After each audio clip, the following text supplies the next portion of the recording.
Hello everyone, and welcome to November's Get Creative from Suffolk Public Library. And today it's going to be a pretty fun one. We are doing lenticular paintings. So that's what this is right here. It will be one design from one side of it, and then looking at it from the other side or tilting it, you get a completely different design. So lenticular refers to this kind of double image and the way that it changes. So if you ever had one of those like really trippy notebooks, this is very similar, and we're going to go ahead and get started. I'll show you how I made this.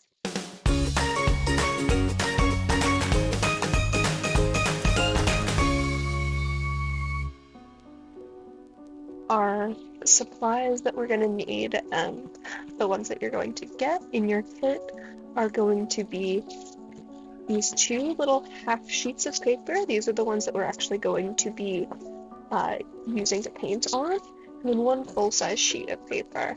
Now, if you're doing this on your own, you can just get two regular-sized sheets of paper, fold one of them in half, and cut it down like that to get your sheets. I'm using just cardstock today, but you're welcome to use a mixed media paper, watercolor paper, or if you're not doing watercolors and you're able to do it on just regular printer paper, that works too. But the biggest thing is that the two pieces that you're painting your two different scenes on are the size when they're combined of the full piece. That way, you'll actually be able to cover your whole thing. You'll also need some paints. You'll need pencils, some brushes, and some of the biggest things that you'll actually need for this specific one are a ruler, recommended, some scissors, or an X-Acto knife, or a paper cutter, whatever it is that you have at your disposal, and then a glue stick. So you'll get the glue stick, the papers, and a watercolor set from us if you requested a kit.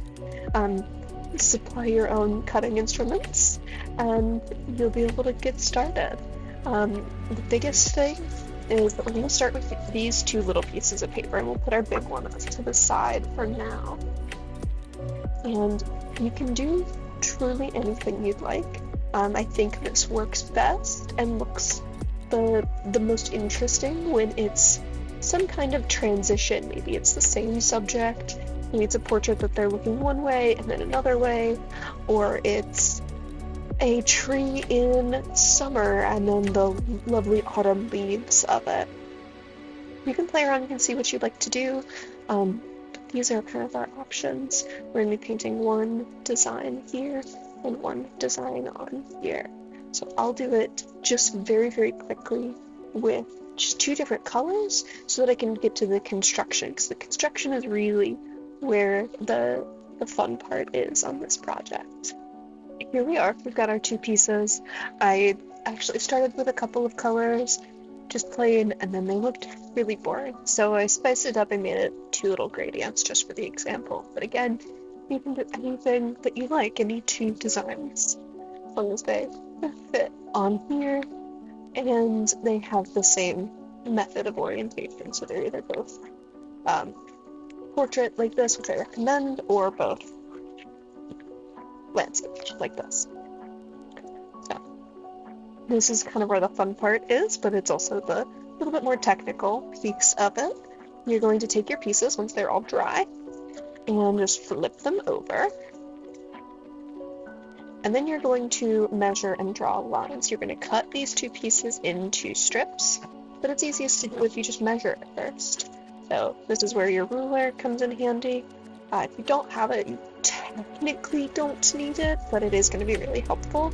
And you can use just like the straight edge of a book or something, as long as you're sure that your pieces are really, really dry. You don't want to accidentally get paint on anything that you like. And it's up to you how much room you want in between your pieces. What you can do is go ahead and just measure. I'm going to say for this, you can do 1 inch or half an inch gaps. But you're just going to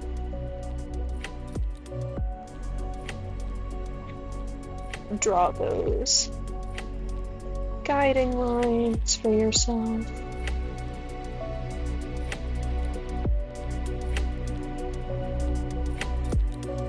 And you'll do that on the top and the bottom.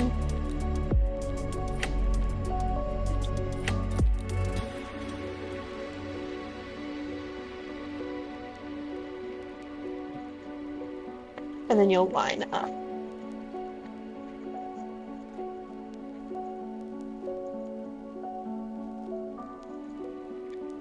Just to show you, just start about this.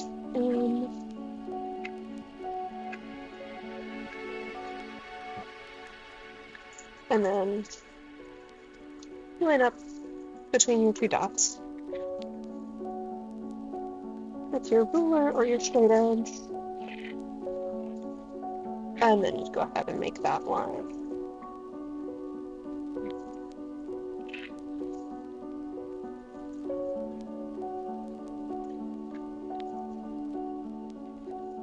And I encourage you to kind of take your time with this. It will look the best and give you the least amount of headaches if you really are able to get these lines pretty uniform and really straight. That's going to be the biggest thing, because when you're lining them up with the others, you'll want them to be nice and straight, equal lines. So I'm going to finish cutting these all up, lining them all up and just cutting them straight down these lines, and we're going to end up with just strips of this one and then this one.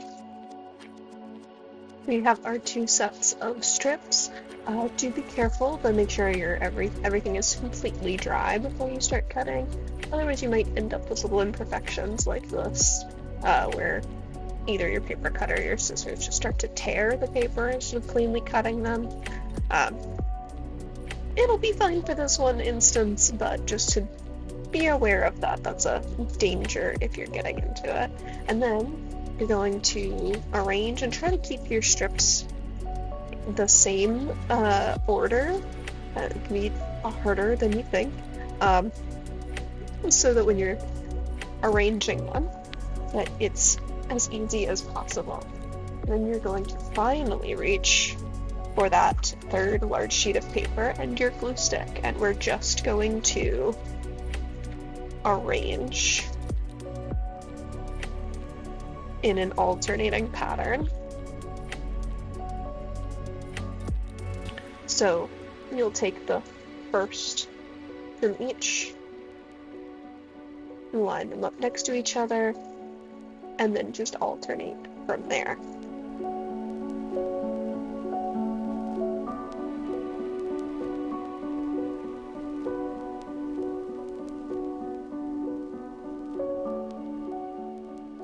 So here we have our piece. It's starting to look pretty fun and trippy. We just secured all of these strips with a glue stick, and then I do recommend pressing this flat to let it really adhere, and also it helps it smooth out a little bit. If you want to wait for this to completely dry, that's probably a good idea, but just to show you what you're going to do next is it's going to be very simple. We're just going to be making a series of folds along the edges here, along these seams. So you're just going to fold back, press, and if you ever made like a paper fan in grade school, you'll remember just flipping over the paper and pressing. This cardstock is kind of tricky, actually.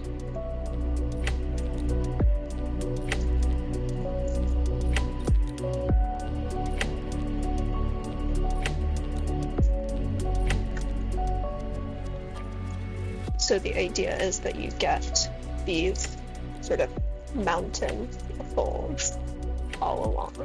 And that way, when you look at the piece from one end, you'll get our red, and the other end, you'll get your blue. I'll just keep flipping back and forth. Careful that you don't pull any of your pieces off.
Almost there.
So, once you have them all folded, just kind of gently stretch it back out. You can see your transition. I have a couple that I need to re-glue just to make sure that they're nice and secure, but this is your finished product. Now you can leave it bendy like this, or you can mount it onto another piece of paper. Feel free to, especially if you have these like wide gaps, to take a little bit of paint and cover them up. But again, the concept is that we're getting one image from one side of the finished piece and a completely different image from the other side. So I hope this has sparked your creativity, given you something new to play around with, and I will see you all next time.